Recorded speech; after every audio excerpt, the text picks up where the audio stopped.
Welcome to the Explainer. All right, let's jump right into this because today we're tackling an explainer that has left literally millions of fans heartbroken. We're looking at the cold, hard reality of Cristiano Ronaldo's 2026 World Cup exit against Spain. I mean, for nearly 2 decades, we've watched this guy, one of the absolute greatest athletes in human history, chase the ultimate prize in football. But after this latest elimination, that dream has officially, tragically, reached its end.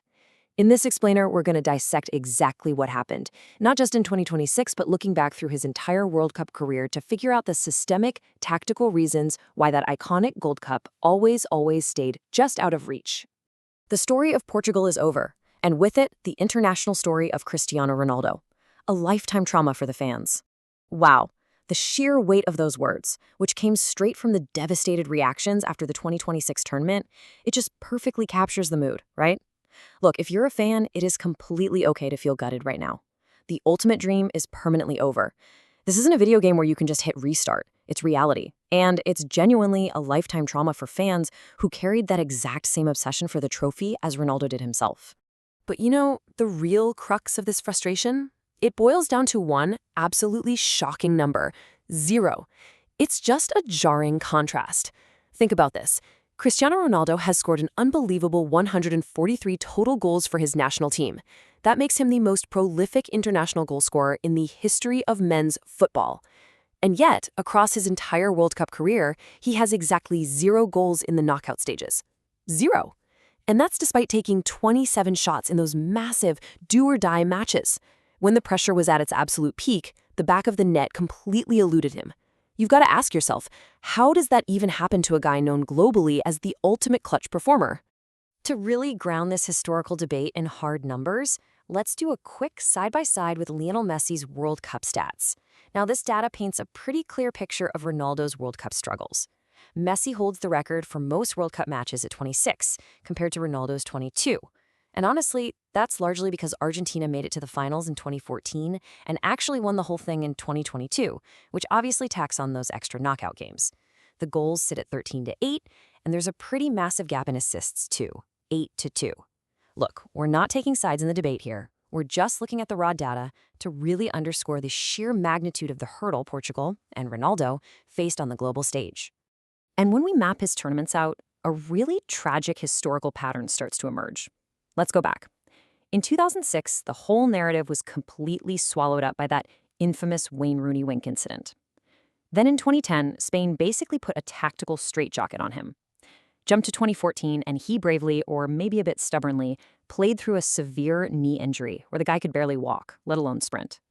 In 2018, Uruguay tactically isolated him on an island. And then in 2022, the brutal reality set in when manager Fernando Santos benched him for 21-year-old. It's like every single tournament carried this dark shadow, whether it was intense drama, physical breakdowns, or just total tactical failure. Section 1. The systemic flaw. So the big question, why did a team that had a literal generational superstar keep failing on the biggest stage? Well, the answer isn't just bad luck. It's deeply structural. If we look at his early and mid-career World Cups from 2006 to 2014, we see this fascinating shift from aura to exhaustion. Back in 2006, Ronaldo was actually kind of a secondary weapon behind legends like Figo and Deco. He had 0 goal contributions in the knockouts, but his sheer aura generated all the headlines. By 2010, he went 16 straight months without scoring for Portugal, and Spain figured out, hey, we can just triple team this guy and shut the whole squad down. Fast forward to 2014, he arrives as a Ballon d'Or winner, basically an athletic cyborg, right? But he stoically tries to drag his team forward through a severe knee injury. He was visibly limping through a 4-0 defeat against Germany. At that point, his physical exhaustion literally became the ceiling for the entire team. Then we jump ahead to 2018 to 2022, a period defined by being isolated and benched.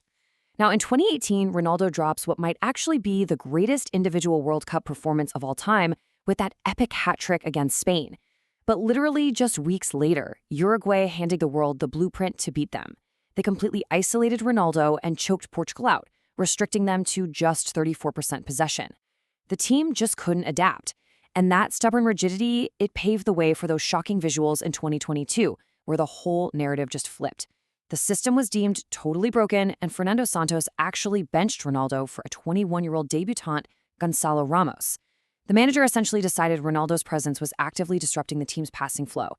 And that brings us perfectly to the core issue, the Plan A trap. See, for over a decade, Portugal's entire tactical identity was literally just pass the ball to Cristiano, cross it to Ronaldo, let Ronaldo shoot. And look, that sounds like a great plan when you have one of the best players ever, right?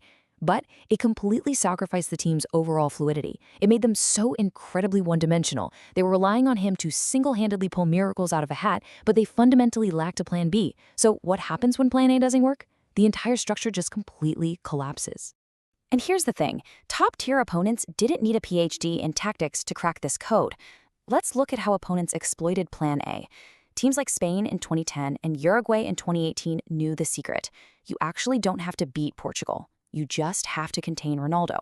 They would double or even triple team him the absolute second he touched the ball. They'd suffocate the central midfield, cutting off the supply line entirely. With zero space for crosses, Portugal was forced into playing these desperate, wildly predictable long balls, just hoping to magically find their target man. Honestly, it was pretty easy to read and relatively easy to dismantle if you had a highly disciplined defense. Section 2. The 2026 Autopsy. So, bringing this all back to the present, let's compare Portugal's tactics versus Spain's tactics. That recent elimination against Spain was essentially the fatal proof of these systemic flaws. It showed us exactly what happens when those tactical issues we just talked about finally catch up with an aging superstar. Based on the sources, Portugal's performance under Roberto Martinez was passive, overly safe, and honestly kind of cowardly. Instead of dynamic football, it was just endless defensive backpassing. They were relying on a 41-year-old to somehow sprint and create magic out of thin air. Spain, on the other hand, was active. They weren't even playing their absolute best football, but they maintained total, suffocating tactical control of the midfield. Spain played with real purpose, while Portugal looked like they were just crossing their fingers for a miracle that simply never arrived. And what makes this so much more tragic is the sheer level of talent they had on the pitch. I mean, on paper, Portugal arguably had the best midfield in the entire tournament. We're talking missing midfield leaders like Bruno Fernandes, João Neves, Vitinha, and João Felix.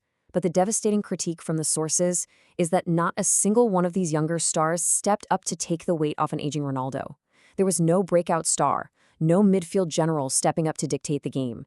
When Ronaldo really needed them to run that extra mile for him, they just couldn't, or wouldn't, step into that massive leadership vacuum.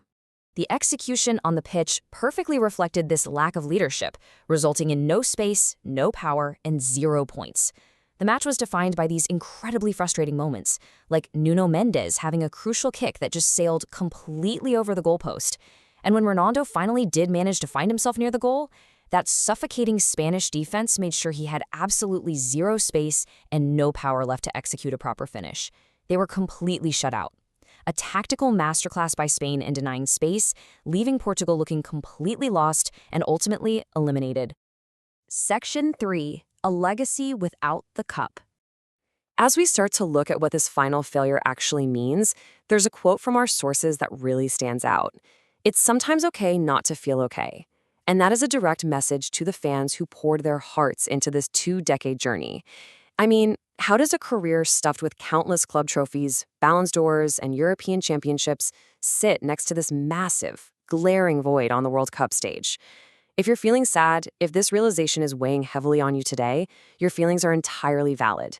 The system, the management, the circumstances, they just couldn't sustain the dream anymore. The heartbreak is real because the passion was real. And acknowledging that deep disappointment is a huge part of what it means to love this sport. But stepping back and looking at it logically, we really have to ask, can a 41-year-old carry a team without a plan B? Honestly, it's pretty absurd to expect a player at the absolute tail end of his career to somehow overcome deep structural flaws, incredibly conservative management, and a total lack of young leaders stepping up. If your entire system demands that a 41-year-old do things his body simply cannot do anymore, you aren't just doing a disservice to the team, you're doing a massive disservice to the legend himself. Which leaves us with this final, profound question to chew on. Is a legacy defined by a single trophy, or does a lifetime of unmatched passion outshine a final broken dream? Cristiano Ronaldo might never lift the World Cup, and yeah, history is absolutely going to remember the tactical flaws in how Portugal played. But that sheer, unyielding obsession and drive he brought to the pitch for 20 years, that is never going to be forgotten. Think about what truly makes a legend, and let that be your takeaway from today.